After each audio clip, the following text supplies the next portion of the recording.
Esta semana estudiamos el sacerdote fiel. Y evidentemente les he escrito todo en rojo por amor.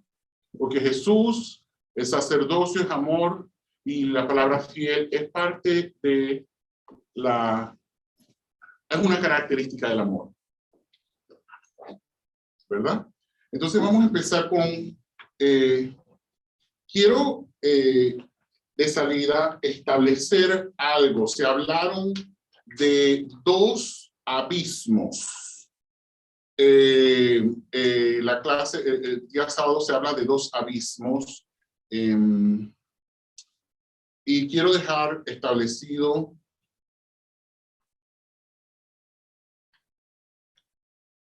el abismo innato. Abismo innato. No sé, creo que innato se escribe con doble N. Ay, España. Innato, sí, doble. Doble N, ¿verdad? Innato, sí. Ahí está, sí. Porque yo lo veo como demasiado solito. Esa N la veo muy solita. Seguro decir.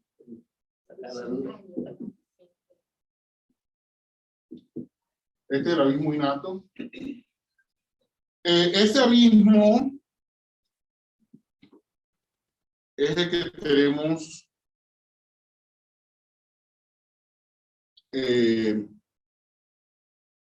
entre nuestro Dios infinito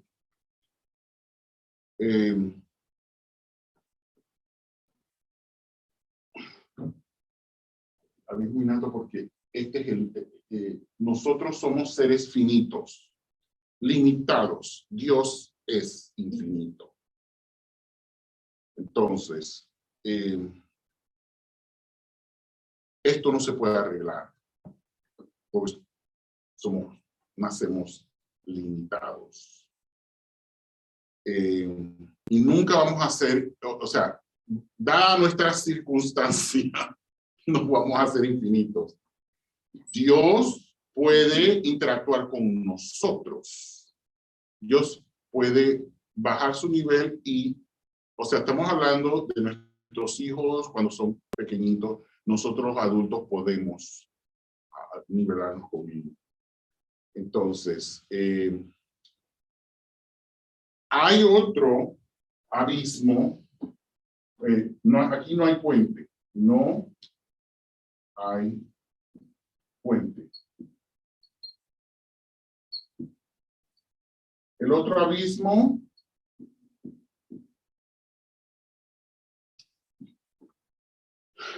es por el pecado, por pecado. Hago la aclaración de pecado, no pecados, sino pecado. El abismo del pecado, ese sí se puede remediar. Y ese se puede,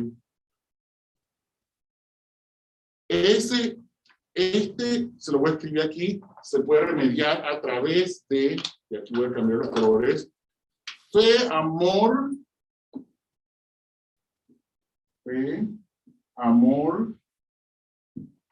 comprensión y sabiduría.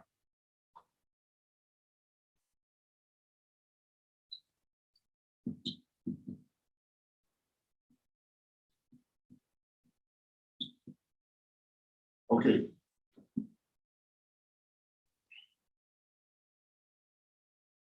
Entonces, aquí voy a escribir con amor puente. Mayúscula cerrada.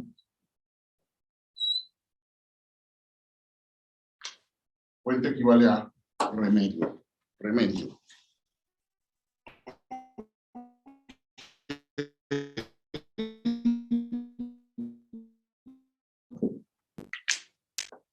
¿Vamos bien hasta allí?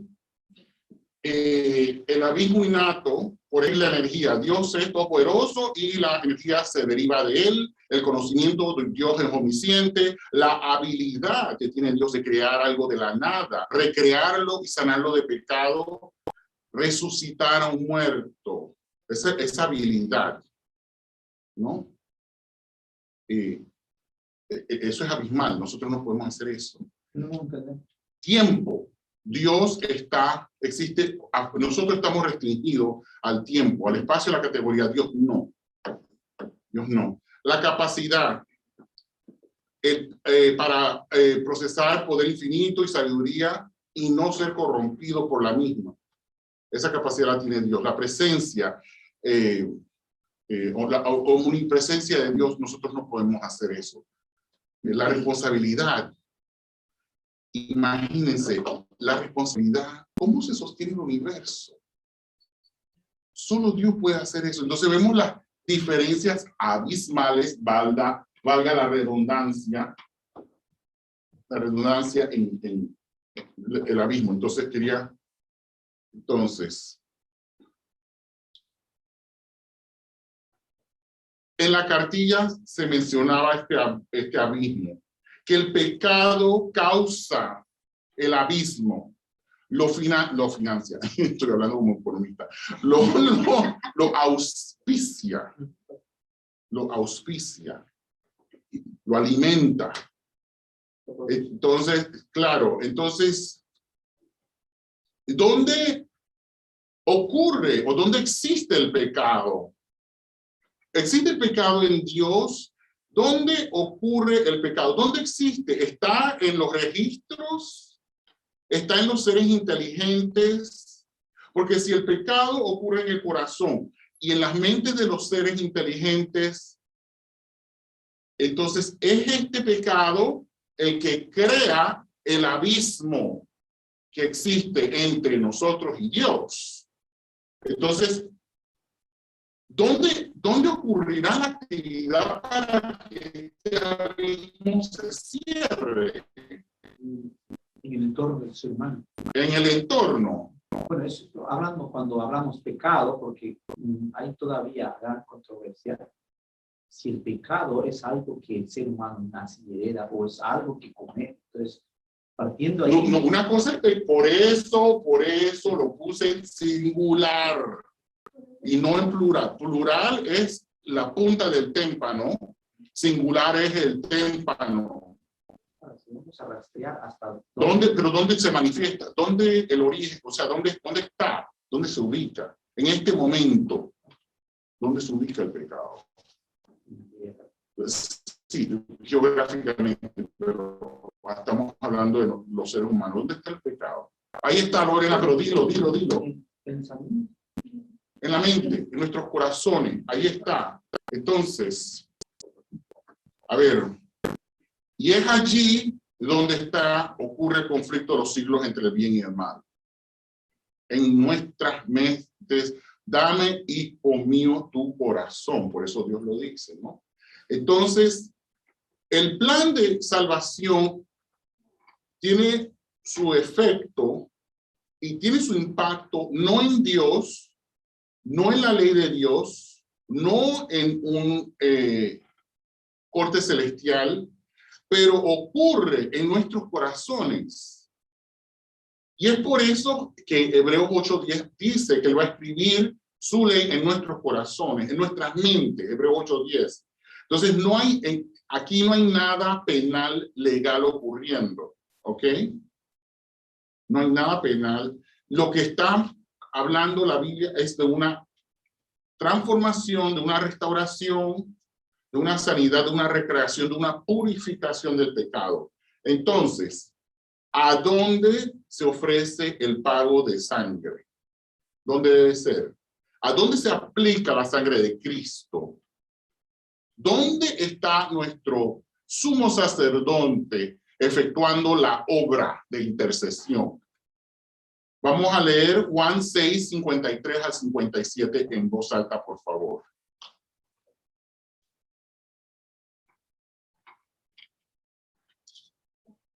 Juan 6, 53 al 57 en voz alta.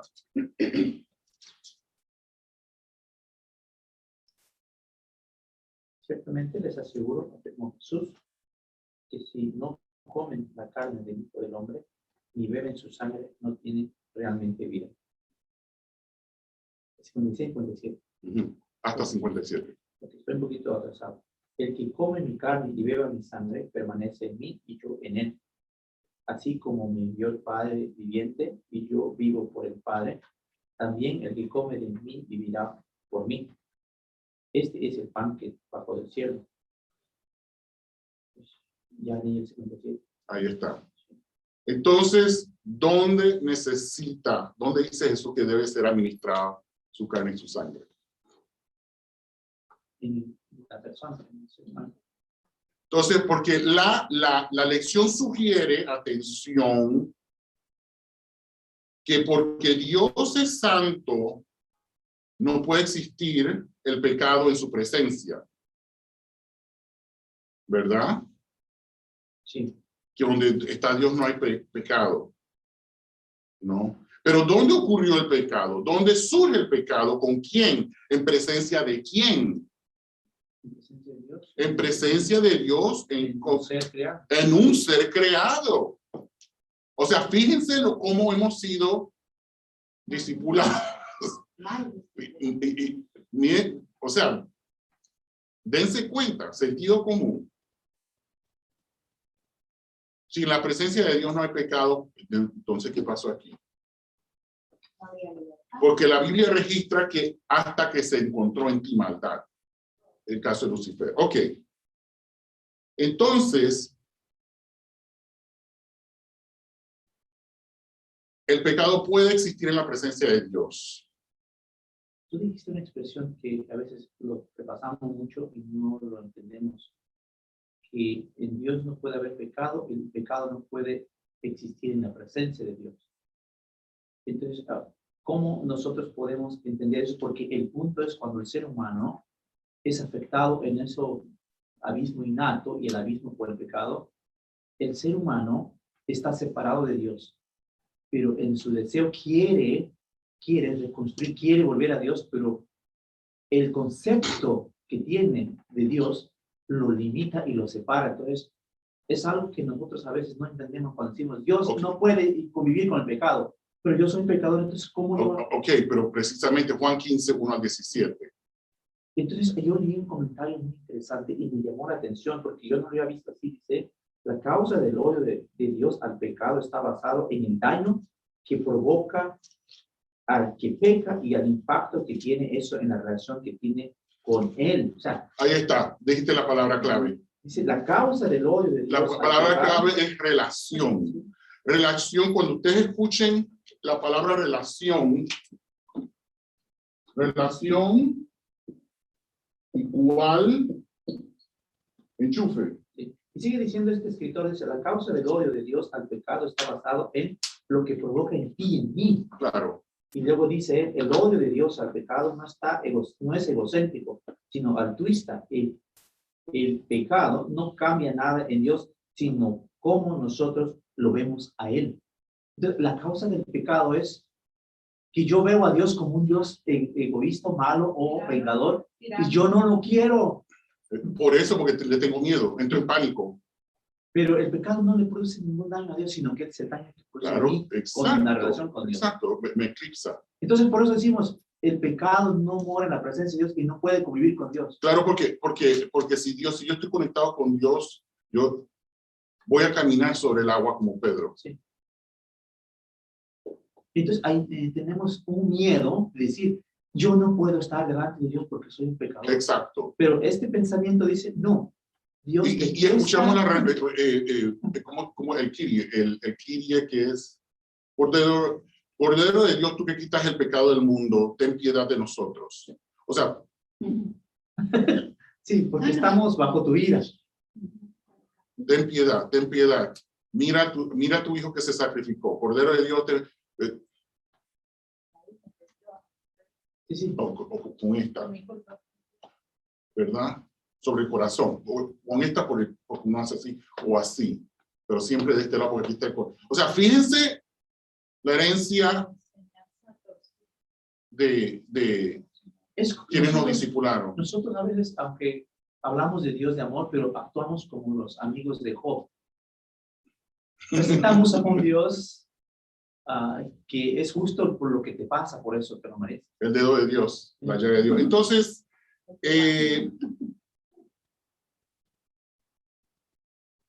es la gracia lo que Dios hace con nosotros, de permitirnos, de detener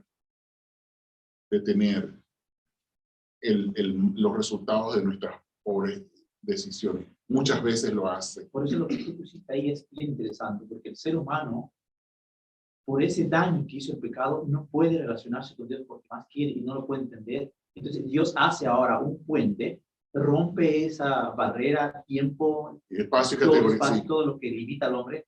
Y entonces el ser humano se dice, nivela con voy a hacer un nosotros. santuario donde tú moras algo yo quiero. Ok, aguántate. Alfredo, déjame dar la lección. Te estás adelantando. Ya vamos para allá, te lo prometo. Te lo prometo. Entonces, ¿por qué? Ya cuando empezaste voy a tener que seguir. ¿Por qué se hace el sacerdocio? Para mediar entre Dios y los hombres. Y lo sé, como resultado del pecado. Pero ¿acaso los que median, los sacerdotes, no son ellos pecadores? ¿Por qué tienen que mediar entre Dios y otros pecadores? ¿O quién mediaba entre Dios y el hombre antes del Sinaí? Antes del sacerdocio levítico. ¿Habría, hay alguna diferencia entre los sacerdotes y el laicado? Entonces, porque eso, los sacerdotes, los levitas y el resto, ¿habría alguna diferencia? Tenemos Éxodo 19. Lo que tú te refieres antes del Sinaí. Exacto.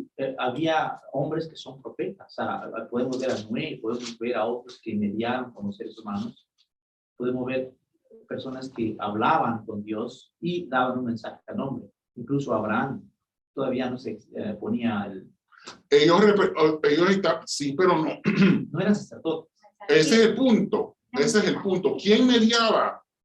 Porque Noé, si vamos al asunto de mediar, Noé lo único que dijo fue prepárense y súmense. Pero él todos los días no mediaba como el sacerdocio levítico, que era tarde y mañana el sacrificio. Entonces, Éxodo 19, 5 y 6, alguien que lo lea rápidamente, por favor. Ahora pues, si dieres oído a mi voz. Éxodo 19. Éxodo 19, sí. 5 y 6, sí. Ahora pues, si dieres oído a mi voz y guardareis mi pacto, vosotros sois mi especial tesoro sobre todos los pueblos, porque mía es toda la tierra. Y vosotros me seréis un reino de sacerdotes y gente santa. Estas son las palabras que dirás a los hijos de Israel. Entonces, ¿para qué el sacerdocio? Para mediar, según Dios dice. Sí, pero El el sistema, ¿para qué el sistema? ¿Para qué el sistema levítico? ¿Para qué el tabernáculo? ¿Por qué se instaura eventualmente el tabernáculo? Sí, es algo interesante porque cuando vemos por qué tanto parapeto, o sea, tanto... Sí, ok. Tanto montaje. Expliquen el parapeto. ¿Por qué? ¿Para qué sirve el parapeto? Porque el hombre mismo necesitaba, el pueblo mismo necesitaba visualizar. Aquí. ¿Y cómo se llama eso? Didáctico. Representación. Hay un elemento didáctico.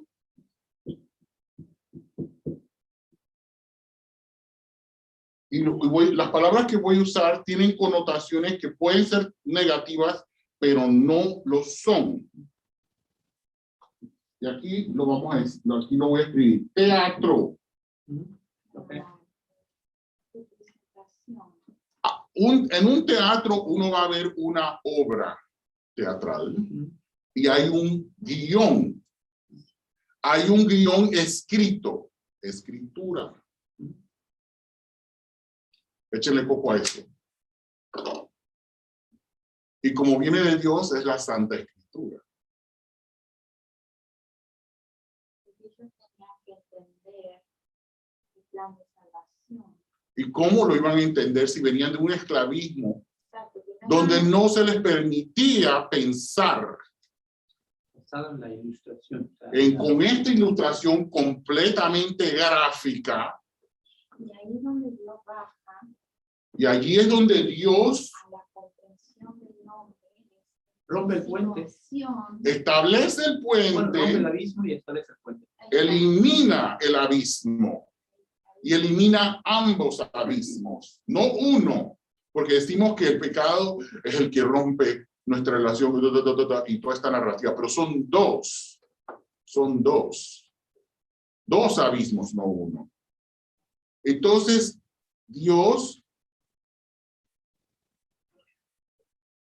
habló con Noé, habló con Abraham, Isaac, Jacob, con Moisés, y Dios siempre quería comunicarse directamente con sus seres creados.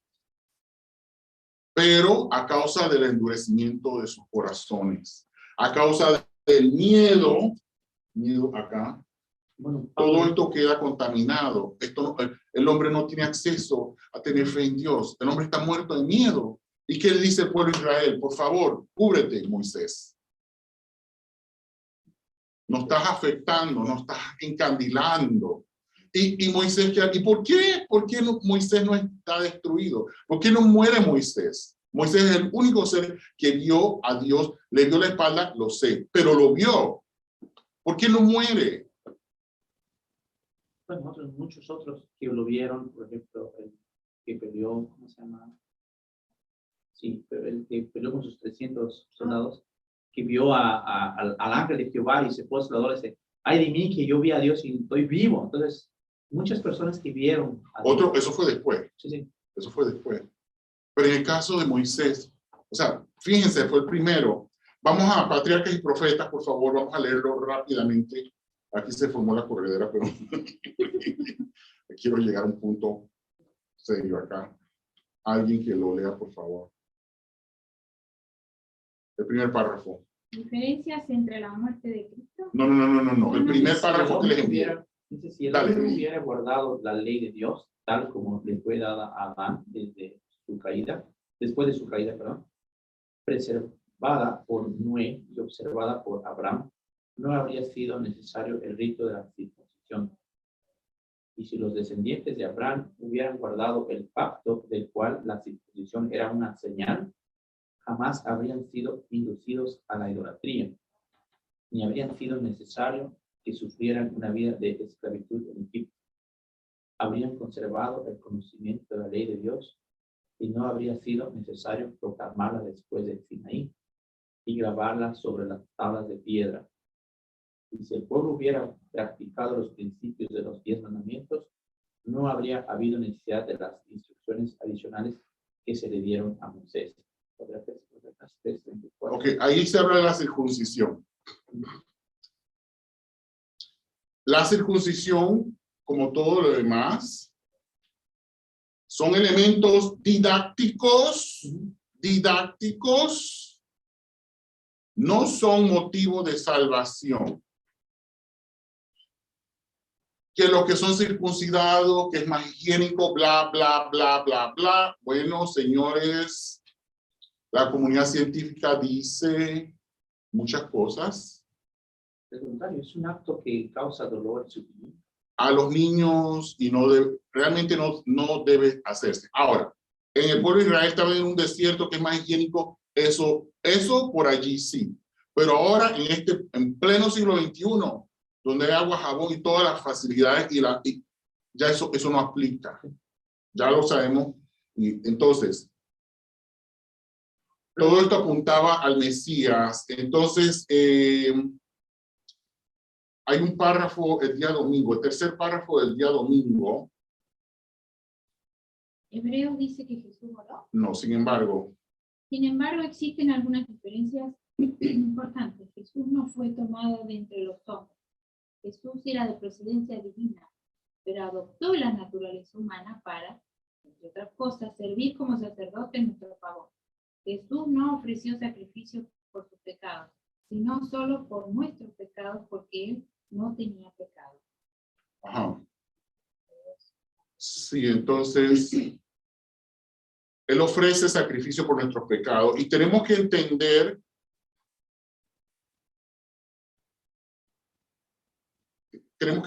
lo que Jesús hizo.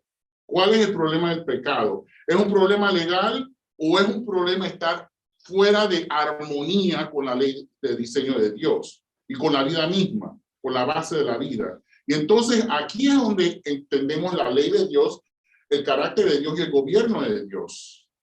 Porque si entendemos que la ley humana, la ley de Dios es como la ley humana, entonces vamos mal.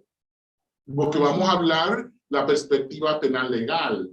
No es una cosa solamente legal, sino que es, decíamos, en el hombre se destruyó totalmente los principios de relación, comprensión, todo lo que Esto, conlleva. correcto. Así es como lo debemos tener, entender. Entonces, ¿cómo salva Jesús de la segunda muerte? Porque en el cuarto párrafo, Hebreos dice que Jesús, ahí asómate. Hebreos dice que Jesús oró al que podía salvarlo de la muerte y fue escuchado. Ajá. Hebreos se refiere a la segunda muerte, de la cual Dios liberó a Jesús cuando lo resucitó. Hebreos también dice que Jesús, por lo que padeció, aprendió la obediencia. La obediencia era nueva para Jesús, no porque fuera desobediente, sino porque era Dios. Como soberano del universo, Jesús no obedecía a nadie. Todos. Ok, y aquí empieza aquí empieza lo bueno. Aquí empieza lo bueno. Jesús no obedecía a nadie. Porque ¿Cuál es la causa de la muerte o de dónde surge la muerte? Murió Cristo la segunda muerte, porque no hay ninguna cita que lo asevere. No hay evidencia. ¿Y por qué no? ¿Por qué no hay cita? Porque esta perspectiva de que Jesús venció la segunda muerte es una perspectiva basada en la perspectiva penal legal. Pero una vez eso es eliminado, entonces, aquí vamos, porque serviría el propósito de Satanás si Cristo hubiera vencido, si hubiera muerto la segunda muerte. O sea, piensen en las implicaciones de Cristo haber muerto la segunda muerte, y haberla vencido. Sí. Porque para vencerla la tuvo que haber obtenido, haberla recibido, haber experimentado, ¿verdad?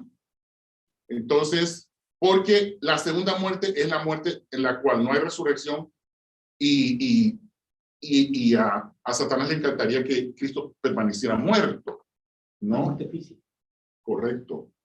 Entonces, y entendemos Romanos 23 que la paga del pecado es muerte, Santiago 1:15 que el pecador necesita ser librado del pecado, que la condición de pecaminoso debe ser erradicada y todo eso. Entonces, pero ¿cómo ocurre todo esto?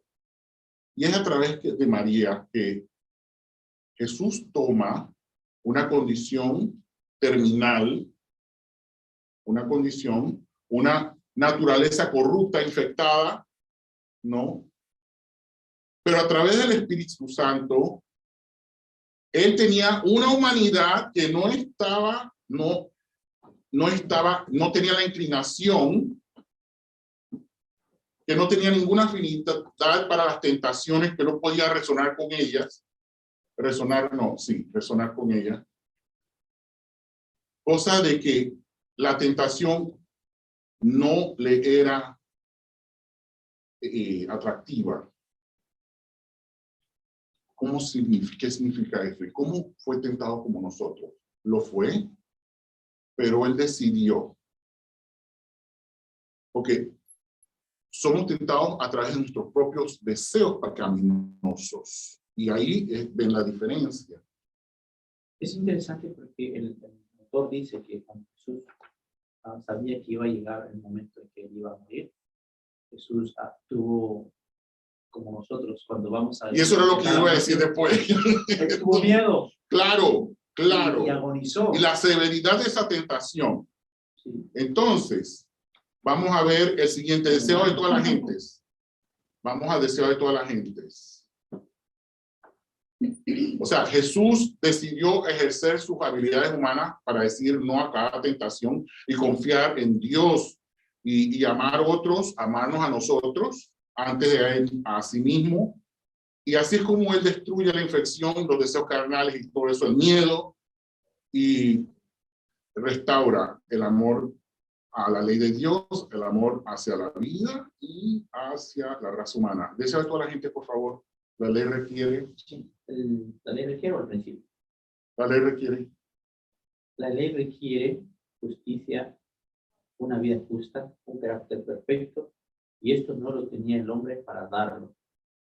No puede satisfacer los requerimientos de la santa ley de Dios.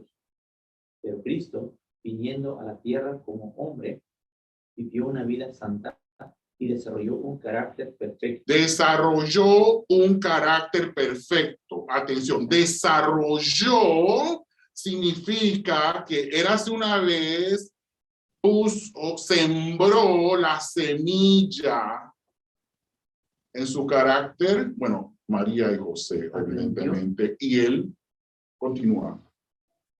Desarrolló un carácter perfecto, ofrece estos como don gratuito a todos los que quieran recibirlos.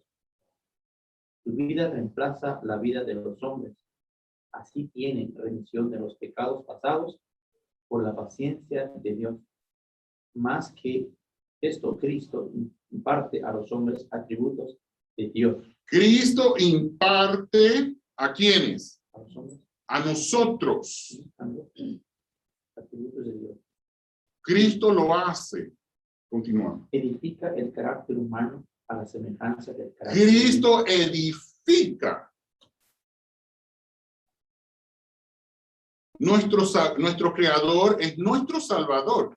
Él está, y nuestro constructor, está edificando nuestro carácter, nuestros caracteres. Continúa. Así la misma justicia de la ley se cumple en el que cree en Cristo. Dios puede ser justo y el que justifica al que es de la fe de Jesús. Romanos 3:26 y deseo de todas las gentes 7:10. Muy bien. Deseo de toda la gente. Entonces, vamos a regresar con la segunda muerte. Uno puede decir que la naturaleza carnal fue asesinada en la cruz por Cristo y que Cristo él mismo no murió eternamente, que él conquistó la muerte y resucitó en una humanidad perfecta y sin pecado. Ahora, Cristo no murió ni la primera ni la segunda muerte, ninguna de las dos. La humanidad de Cristo era única, su vida era única, su muerte también fue única.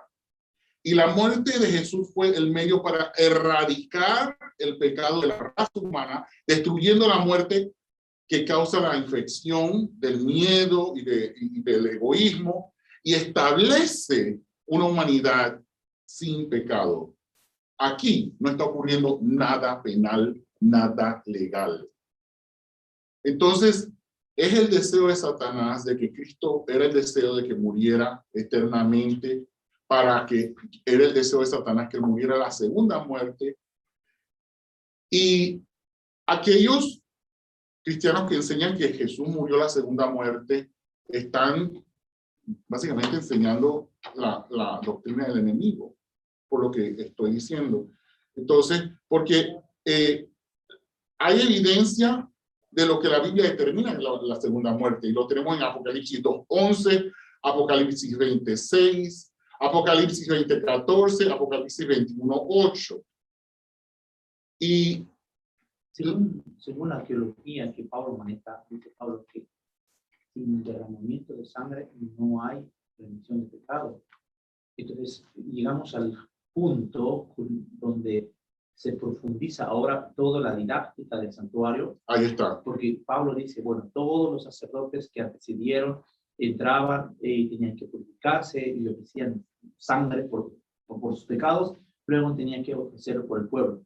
Pero resulta que esa sangre no daba vida y no quitaba pecado. Exacto. Porque Exacto. era de animales. Exacto. Y eso no limpiaba. Dice. Exacto. Entonces él dice, pero todo ese parapeto, Dios quería mostrar de que entonces iba a venir realmente Dios y él iba a morir. La pregunta que ahora tocas aquí es algo profundo, porque ya vamos a poder dividirnos en dos bandos de que si Jesús no murió la muerte física ni la muerte segunda, o algunos sí o algunos no, porque entonces la pregunta es, Pablo dice, sin la muerte, sin derramamiento de sangre, nosotros no podríamos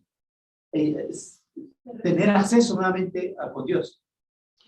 Y entonces, ok, entonces, Apocalipsis 20:14, Apocalipsis 21:8, se dice que el lago de fuego es la segunda muerte. Se hace... bueno, el lago de fuego es como un instrumento que Dios usa para exterminar a los pecadores, dice Apocalipsis. Dios usa... Vamos a aguantarlo. Bueno, es lo que sí.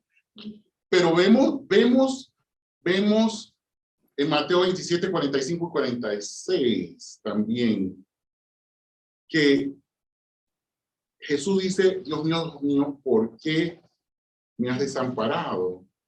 Entonces, ¿cómo entendemos el lago de fuego? Sí. Incluso ese texto que tú estás mencionando, que Jesús dice, Dios mío, ¿por qué me has desamparado? Pero cuando leemos, decía otra vez que dice que Jesús no fue abandonado. Ahí está. El Padre estaba ahí en esa nube que se puso todo negro en la cruz y el Padre estaba debajo de la cruz mirando a su Hijo morir. Entonces, hay mucha confusión a veces cómo lo entendemos. Si bueno, Jesús pero por culpa de la perspectiva penal legal. Por culpa del efecto del pecado en nuestra vida. Sí, eso correcto. Es. Que va concatenado, va mano a mano. Entonces, el lago de fuego es el fuego del Dios viviente dando gloria para que los justos vivan y que consume el pecado. Ese es el fuego que de verdad infinita y de amor infinito que surge de Dios. Tenemos Daniel 7, 9 al 10, Isaías 33, 14 al 15. Los ríos de fuego que salen de Dios y millones de justos están en presencia de Dios, no les pasa nada. Tenemos el ejemplo de los jóvenes hebreos. Bueno, hay mucho, la zarza ardiente. Hay mucha complicación para entender eso porque la Biblia dice que Dios es fuego. O sea, su naturaleza es fuego. Claro. Y entonces cuando una persona que todavía convive en su desobediencia o pecado, que no fue sanado, según algunos escritores dicen, no puede estar en la presencia de Dios Santo porque es fuego consumidor. Ajá. Entonces, el pecado destruye al ser humano automáticamente. Claro. Entonces, cuando Apocalipsis dice, cuando desciende la gran Jerusalén, Dios es fuego, va a descender, y todos los que no participaron en esa regeneración de restauración, pues prácticamente son como derretidos. Bueno, porque ahí está, ¿sí? Se desenchufaron. Sí, se desenchufaron. Entonces, por su misma elección, ahora mueren, no por porque su decisión. Dios los está destruyendo. Y la única manera para Jesús completar su misión, o sea, Cristo no pudo haber muerto porque no había pecado en él. ¿Se dan cuenta? O sea que el pecado no mató a Jesús. ¿Qué es lo que mató? ¿Cómo muere Jesús? La única manera para que Jesús completara su misión y muriera para sobreponerse a los deseos carnales de miedo y egoísmo. La única manera de que Jesús restaurara la ley de amor de Dios, la ley de vida en la humanidad, de revelar el carácter de Dios, del Dios de amor, de exponer a Satanás, de desenmascararlos. Lo que realmente Dios hace con el pecador la única forma de lograr esto era de que el Padre, la fuente de vida, le permitiera irse. O sea que Cristo se separa del Padre y ahí es donde ocurre la muerte. Sigo pensando en eso que dices porque es muy profundo. Cuando Dios le dice a Adán y Eva, pueden tener acceso a todos los árboles del jardín, pero excepto uno, porque el día que lo coman, entonces Dios pronuncia, por primera vez escuchamos, muerte. Él pronuncia, por ley de diseño, vas a cosechar el desenchufe, Pero el resultado del desenchufe. Satanás ahora retoma esa pronunciación de Dios y ahora quiere que Dios lo cumpla. Y para Quiere nosotros, pulsar. o sea, cumple, muere el hombre. Sigue la acusación. Sí. Ajá. El hombre porque era un debe controlador. Entonces, para que se ocurriera el plan de salvación, porque esto fue planificado, es así. Fue así. Yo leí un texto hace 8 días, Víctor, no sé si te acuerdas, que la hermana Elena dice que la naturaleza de Cristo convivió lo humano y lo divino, pero lo que murió fue la naturaleza humana y no muere lo divino. Entonces, Claro. ahora decimos, murió Cristo en la cruz, pero cuando lo leemos o lo decimos, a veces solamente estamos pensando en la naturaleza humana y la divina que. Claro. Entonces, yo digo siempre esto, es muy inmenso y profundo esa teología, porque hablar tanto de decir, explicar eso, hasta nos puede confundir porque nuestra mente está tan limitada Claro. y nos podemos perder muchas cosas que Pablo dice que será toda una vida en el cielo. Dios va a explicarnos cómo fue que murió. Claro. Entonces, ahora, la muerte de Cristo en la cruz y la muerte de los injustos, al final, no es la misma cosa. No es la misma cosa. Que eso es la otra, que Cristo vence, que pasó por la segunda muerte. No es lo mismo. Lo que Cristo hace es despegarse del Padre para poder sufrir en carne el resultado del desenchufe físicamente. Pero como él confiaba en el Padre, cómo iba el resultado, cómo iba a ser, ahí es donde se aplica de que el Padre no abandona al Hijo. Entonces, ¿qué es lo que ocurre? Uno le dice al Hijo, véame un mandado. ¿Estamos de acuerdo? Entonces el Hijo se aleja y nos queda acongojado, pero hay un acuerdo, hay todo un plan que entra en ejecución apenas ocurre la separación. Entonces, de esto es lo que estamos hablando. Es bien interesante porque la lección toca otro punto. Dice que el sacerdote también es el cordero. Entonces, Jesús mismo representa al sacerdote, pero también es el cordero que va a morir.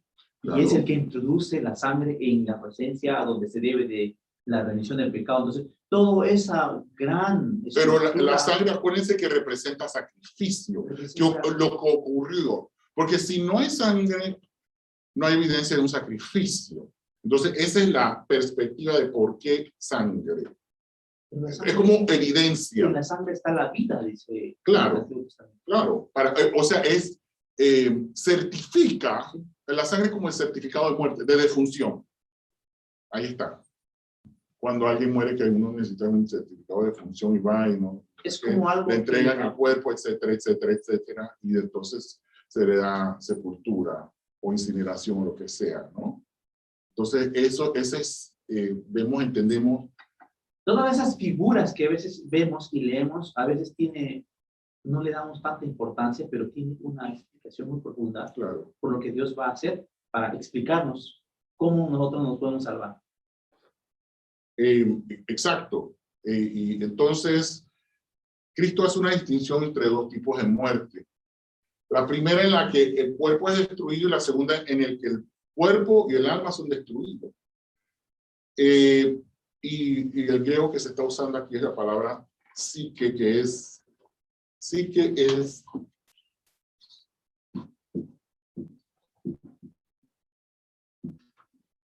esto es en griego, pero lo que eso significa es mente, identidad lo voy a poner aquí. Mente, identidad, individualidad.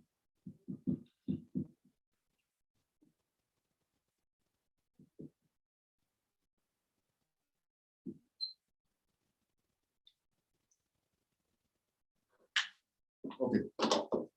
Ahí está. Entonces, cuando Cristo muere en la cruz, ¿tuvo su mente, su identidad, su individualidad destruida? ¿O resucitó como este mismo Jesús? Hechos 1:11 que dice, Hechos 1:11 que dice,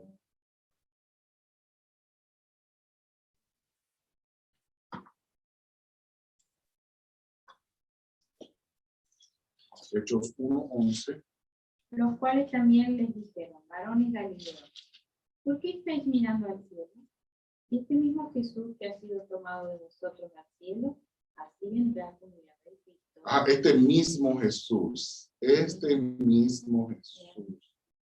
el mismo. Entonces tenemos tres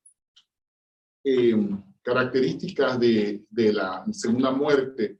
Tenemos lago de fuego, muerte sin, lago de fuego.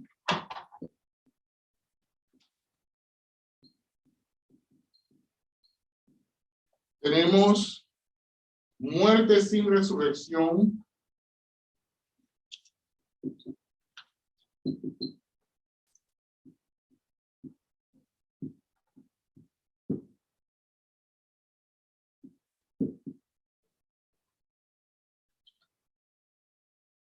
Y muerte que destruye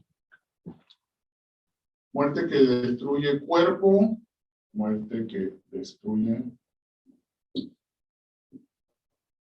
cuerpo y esto, la psiquis.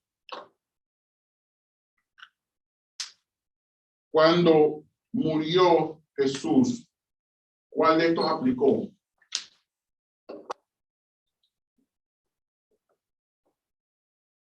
¿Cuál de estos aplicó cuando muere Jesús?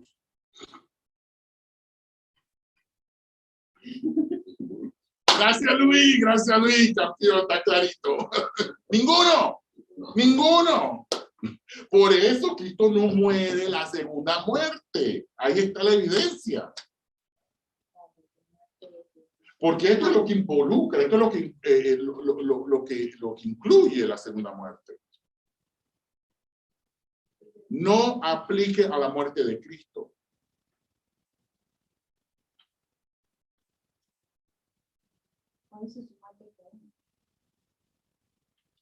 Y aquí vamos a ver la diferencia, y este es el último párrafo que se lo mandé fresquecito para caliente. Vamos a leerlo paso a paso para que lo van a ver mejor aún.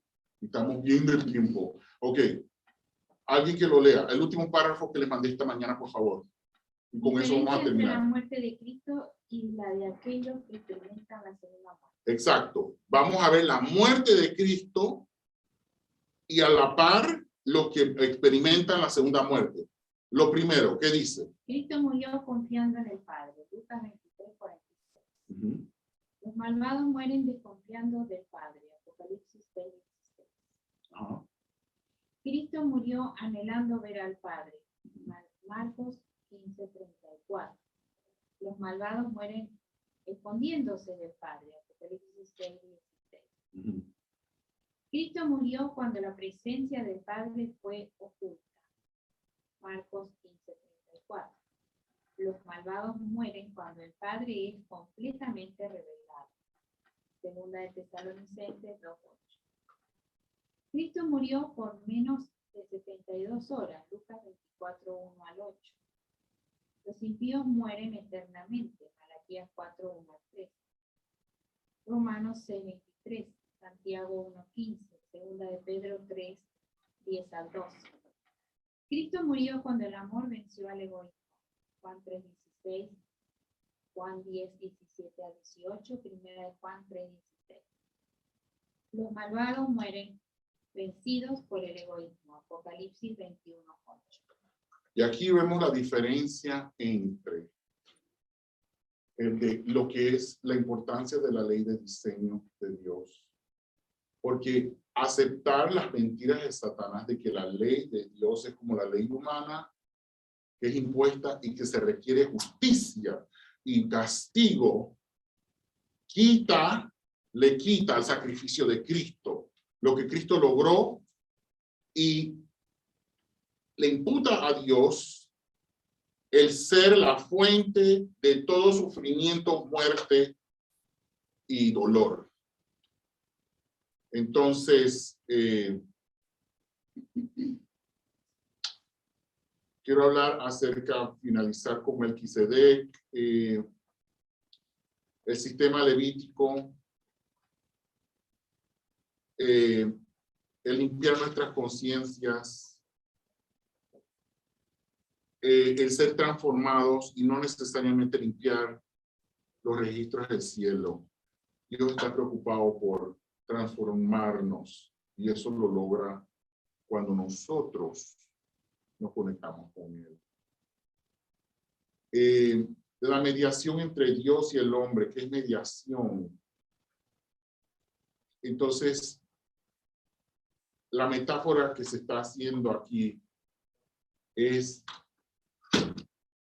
del incienso agradable a Dios. Es una metáfora de que la fragancia de la gracia de Dios, el amor de Dios, la amabilidad de Dios, la misericordia, su perdón, su bondad. Cuando uno ve eso, Dios se vuelve muy atractivo, muy atractivo. Y nosotros nos volvemos así cuando estamos con Él. ¿Vas a decir algo, Luis? Sí, algo que a veces nosotros, la mayoría no entendemos, no comprendemos, es que Dios nos pide que nos acerquemos a Él, aunque estemos mal, aunque estemos como estamos. Y la mayoría de personas, o a veces hasta la misma iglesia, pretenden que las demás personas, ok, tú, si no haces esto, esto y esto, no eres aceptado por Dios, ¿no? O sea, para que Dios te escuche, tú tienes que hacer esto y esto. Ah, si no lo haces, Dios no te escucha, ¿no? Entonces, vamos por ahí hablándole a las personas y diciéndoles qué tenemos que hacer para que Dios nos escuche, cuando en realidad Dios nos pide que desde la posición que estamos, nos conectemos a Él. Ahí está. ¿Cómo le Perdón, y es lo que a veces no entiende uno, ese concepto. Entonces, eso es lo que hace que mucha gente no busque la conexión, porque dice, pues yo soy una persona tan mala, ¿no? Soy indigno. Soy indigno. Ya no tengo. No me lo merezco. No me lo merezco. Sí, ¿no? O ya le fallé. Entonces, es bien importante, bueno, ¿no? Entender ese concepto. Nos cambiaría, porque mucha gente puede decir, espérate, pues sí, he sido una mala persona, ¿no? Pero puedo empezar a tener esa interacción, a conocer a Dios. Vamos a leer el último párrafo que les mandé para cerrar, por favor. En voz alta, por favor.